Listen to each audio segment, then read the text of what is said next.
The clock struck 12, and the small, sleepy town of Blackwood fell into an uneasy stillness.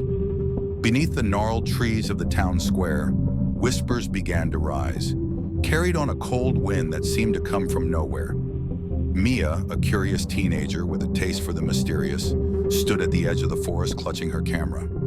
She was determined to capture the legend, the Veil of Midnight. The legend spoke of a ghostly figure draped in a tattered black veil who appeared under the full moon. It was said that if you looked into her face, your deepest fears would consume you.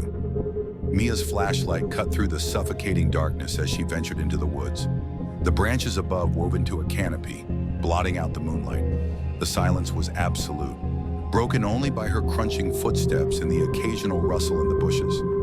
A faint glow appeared ahead, a soft, ethereal light that pulsed like a heartbeat. As she approached, her breath caught. There, floating above the ground, was a figure cloaked in black. The veil swayed, revealing glimpses of a face, but Mia couldn't discern its features. She lifted her camera, her fingers trembling, and snapped a picture. The flash illuminated the figure for a split second, and Mia's blood turned to ice. The veil had lifted, revealing hollow eyes and a mouth twisted in a scream that echoed in her mind. Her camera fell from her hands, shattering the fragile silence. Suddenly, the figure surged forward.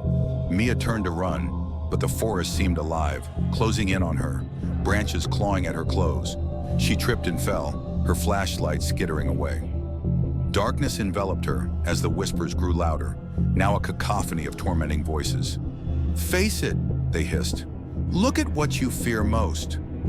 Mia squeezed her eyes shut, but the cold touch of the veil brushed against her cheek. Images of her deepest fears flooded her mind, being forgotten, lost in the void, and the crushing weight of failure. She screamed, and the whispers laughed, circling her. The next morning, the townsfolk found Mia in the town square, clutching her broken camera. Her eyes were vacant, her face pale, and in her trembling hands was the final photograph she had taken. The image showed the figure, but its veil had dissolved, leaving behind a mirror-like face. Those who looked closely saw their own fears staring back at them.